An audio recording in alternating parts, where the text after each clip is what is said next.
అది సరిపోతుంది దీంట్లో. ఎందుకంటే ఇప్పుడు ఒక ముఖ్యమంత్రి ఉన్నాడు, ముఖ్యమంత్రిని తొలగించే అధికారం గవర్నర్కి కూడా లేదు. కేవలం ఒక ముఖ్యమంత్రి శాంతి భద్రతల వైఫల్యం చెందినప్పుడు అతను ఇట్లాంటి వైఫల్యం చెందాడని గవర్నర్ ఒక నివేదిక ఇస్తే ఆ నివేదికని కేంద్ర కేబినెట్ చర్చించి ఆ కారణంగా ఆ ప్రభుత్వానికి ఉండే అర్హత లేదని భావించి వాళ్ళు ఒక తీర్మానం చేస్తే అప్పుడు మాత్రమే రాష్ట్రపతి మాత్రమే తొలగిస్తారు. అప్పుడు ముఖ్యమంత్రికి సంబంధించి ఆరోపణ వచ్చినప్పుడు రాష్ట్రపతి అనుమతి తీసుకోవాల్సి వస్తుంది, కానీ గవర్నర్ అనుమతి ఎట్లా అవసరం అవుతుంది?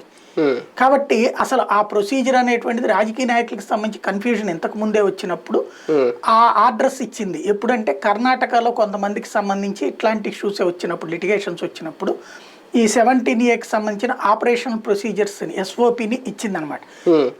దాంట్లో అందులో DGP అని మాత్రమే ఉంది. ఇప్పుడు ఈ ఛాలెంజ్లో పాయింట్ అది కూడా వస్తుంది. అందుకనినే దాన్ని త్రిసభ్య ధర్మాసనానికి వెళ్ళారు కాబట్టి ఇది మేబీ రాజ్యాంగ ధర్మాసనానికి కూడా వెళ్ళొచ్చాము. 5 సభ్యులు రాజ్యాంగ ధర్మాసనానికి వెళ్ళి అసలు టోటల్గా SOPని రద్దు చేయొచ్చు. ఎందుకంటే ఒక చట్టాన్ని పార్లమెంట్లో చేసినప్పుడు ఆ చట్టంలోనే మెన్షన్ చేసినటువంటి పాయింట్కి విరుద్ధంగా ఉంది. వాస్తవంగా పార్లమెంటులో చర్చలు జరగకుండా బిల్లులు ఆమోదం పొందితే ఈ దరిద్రమే ఉంటుంది.